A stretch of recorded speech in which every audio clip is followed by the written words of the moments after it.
Hey everybody, this is Perch. We've been at this for a while now. This is like 3,000 videos later. I have no idea. Anyway, there's been a number of videos. I guess I'll put it that way. And it's fun to talk about comics. I've always phrased this. I always wonder, by the way, sometimes people give comments in videos, and I always want to refer them to a video like this one, where I lay out the same thing that several of you who've listened regularly have already heard, which is I'm doing this because I more or less like it.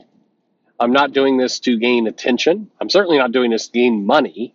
I mean, I think anybody who's trying to do this to gain money is out of their minds. It's a terrible way to make money. But I make funds every now and then, and generally I shuffle those funds to various places. It's a good tax write-off in some cases. I've often donated the money that's come off this channel, or given it to shops or other things. And people are like, "Oh, yeah, it's very altruistic of you." I mean, sure. I mean, I am writing it off. Don't get me wrong. I mean, I'm nice guy Perch, but I'm not. I'm not just randomly handing out money. There's a financial tax benefit to it. But anyway, but aside from all that, I think that overall with comics, I think the world kind of separates into two different groups of people. And this is being overly simplistic. Don't get me wrong. I know it is. But there's people who are out there trying to create art and do the best they can. And sometimes they accomplish that job. Sometimes they don't. Sometimes they have a good idea and it doesn't get translated. Sometimes, there's lots of reasons why that goes haywire. But there's people who are the true believers out there. I think there are a lot of people, and I've met several of them, who go to work for, say, a Marvel or a DC, and they've always wanted to write Spider-Man, and that's been a lifelong dream, and they get there, and then the editor's like, we need this, one-off story where Spider-Man's, having a, crisis of conscience about how he treats Aunt May or whatever else. And the artist who's waited their entire life to work on Spider-Man's like, ah man, I can't believe I'm having to work on this boring shit. But they've always wanted to work on Spider-Man, so they're like, this is a dream come true. I'm going to do this comic, and then they don't particularly enjoy what they do, but they accomplish that job. But they're trying, right? There's people who give a good faith effort, and I think that in many cases, the online community, the critics, if you will, they don't take into account the fact that there are people who are out there actually trying to do the very best they can, and they're just they're handcuffed a little bit. They're working with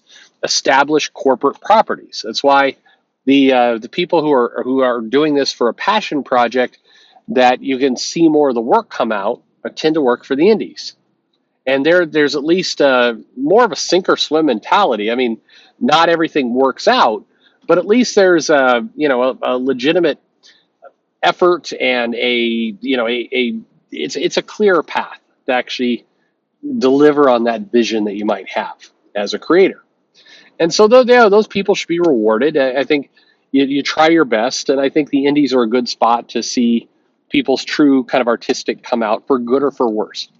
There's lots of people who are artists, and by artists I don't mean just like pencilers, inkers. I mean writers, artistes, if you want to be fancy about it. But there are people who are creative people who have a passion, a vision. They love what they do. They're trying their best, and the end product isn't very good. That's very common. So I think there's that group of people, and then I think there's another group of people who are kind of doing all this for because they believe it's a stepping stone to something else. Usually that's more writers than artists. I don't think there's many artists who are in comics thinking, if I just work very hard and slave away at drawing comics for 4 years, then I'll get a better job at Netflix. Like I don't think many artists are thinking that. Certainly there's writers who have that approach. And I think there's other people who are kind of fans of what comics are, but they're not actually fans of comics. They're fans of what the kind of the environment around comics. That group of people is a little harder to classify, because it's not my job or any of you listening's job to kind of point out who's truly passionate about something versus who's a phony. We can't see into people's hearts. We don't know what all that's going on. But I mean, having run a comic shop for a long length of time, you recognize people who come in and are really more interested in the environment and the culture of comics as opposed to the comics themselves. And what I think's happened is we've got a bunch of those people now working in comics, and they were brought in. Like one of them got a job as an editor, and the editor brought in a bunch of friends to do writing. And you don't really get good products. I mean, they're writing comics not because they enjoy comics, not because they really care about what they're doing or care about the properties, but instead they're interested in the culture of working in comics, the ability to go on social media and be able to claim I work in comics, kind of all that. And that's not a good reason to do comics, but it is the reason of some people. I think you can, again, there's a lot of variance, a lot of gradients and all that, but I think you can basically say there's two groups of people: the people who are in it as believers and the people who are in it because they kind of stumbled their way into it, or maybe they're in it because they like some of the tangential benefits, but they don't really care about the comics themselves. And I think that it's a difficult time at comics when you've got a decent amount of people who are, you've got people who really love comics, have that passion, trying to get in. And then you have a decent amount of people at the big two. And the big two, no matter what anybody tells you. And by the way, I know you can go on YouTube right now and you can hear a bunch of comic creators talk about how the big two suck and they would never work there if you paid $1 million and blah, blah, blah. Lots of people make that claim. But the reality is, almost to a man or woman, whatever it happens to be, if Marvel came around and said, "Hey, we're going to give you a big check and you're gonna work on Captain America or Spider-Man or the X-Men or whatever it is," 99.9% of those people are taking that gig. And no matter what kind of bluster they say in videos, they're taking that. Absolutely, they're taking that. Why? Because the pull of working on a big, glamorous, big two project is a strong one. It's why in comics there have been very, very few creators who have said, "I hate the big two. I like the world of the indies. I like my freedom to do whatever I want, and I don't give a shit about anything else. I'm staying there." That list, if you get down to it, is small. No matter what you think of Alan Moore, at least at one point, Alan Moore took his ball and went home and did his own thing. And I'm not saying that that makes him an amazing man or anything like that, but you got to hand it to the guy. Alan Moore could easily cash in on a good payday and go to work for Marvel or DC today. Easily. Both companies would stumble all over themselves with giant boners if they could say Alan Moore is coming in to write a Batman graphic novel. They would happily do it. Both of them would. And that Alan Moore, for better or worse, has said, I'm out. I'm not going to do it. Okay, cool. I think that group of people who just hold on to principles is tiny. Overall, it's also tough because when you're criticizing a comic book, if you're saying, "I don't like this story, it didn't land well, it didn't work for me," I mean, the reality is there is zero chance. And I think a lot of creators, whether you're an artist, whether you're a writer, whether you're both, if I was talking to Sean Murphy on the phone right now, we would say the same thing. There is no chance of you getting 100% happiness on what you do. Zero chance. There's going to be somebody who legitimately dislikes what you do. There may also be some people who secretly like what you do or hate what you do, but are going to say something different on social media because they're trying to play whatever character they're playing there. I guarantee you, by the way, a lot of the people who are in the kind of the X-Men fan base right now, who are right for X-Men blogs or X-Men news sites, there's no way you like all these titles. Several of these titles are just fucking awful. I'm sorry, they are. You read them, they're not good. It's like when Bleeding Cool used to review comics, and I remember, what was it, Joe Glass, and I know he takes a lot of punches from all kinds of people, but he was reviewing like Squirrel Girl or The Wasp or something. I mean, one of these comics. It was just garbage. The story was terrible.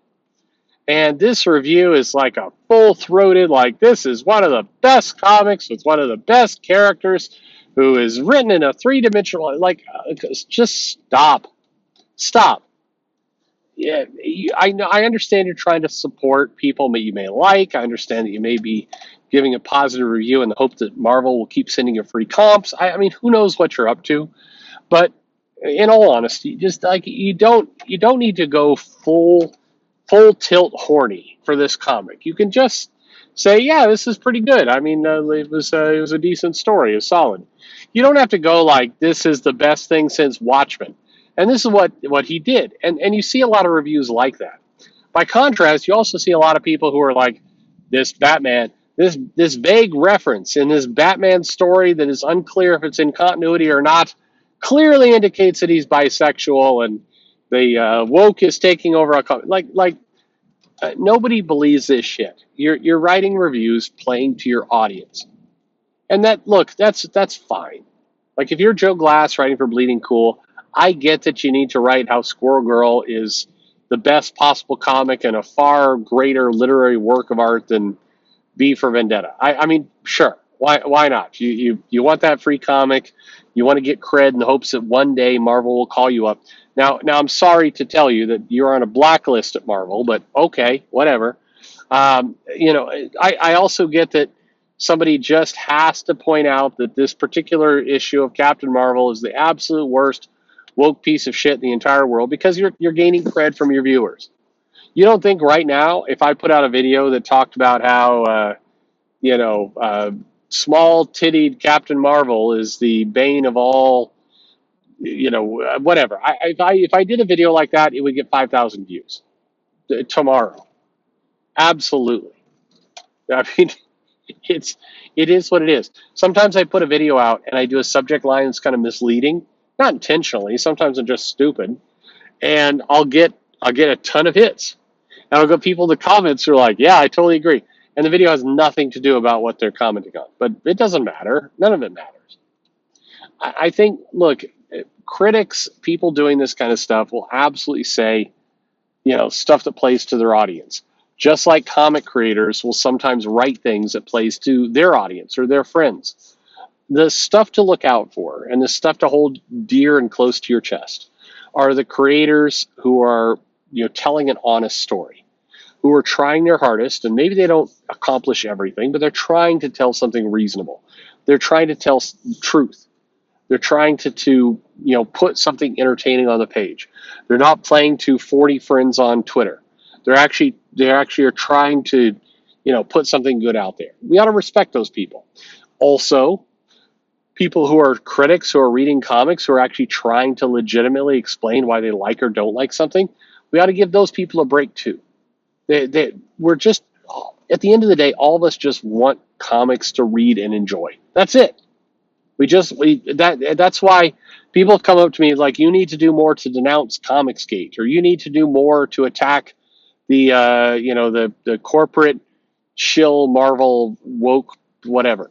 Like, you know what? Make comics. We can assess them. I don't care what brand you've plastered onto yourself in order to make that comic.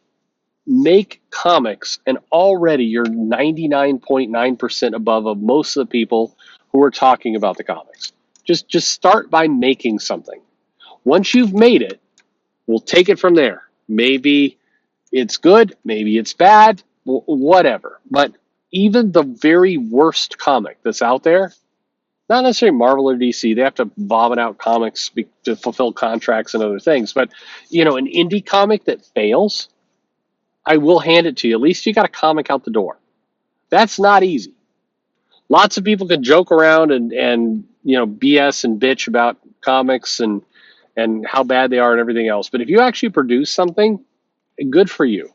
You're trying.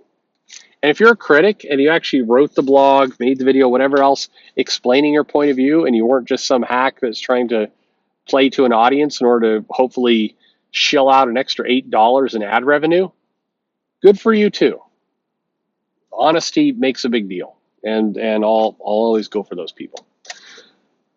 And my drive is done. There you go. Thanks for listening.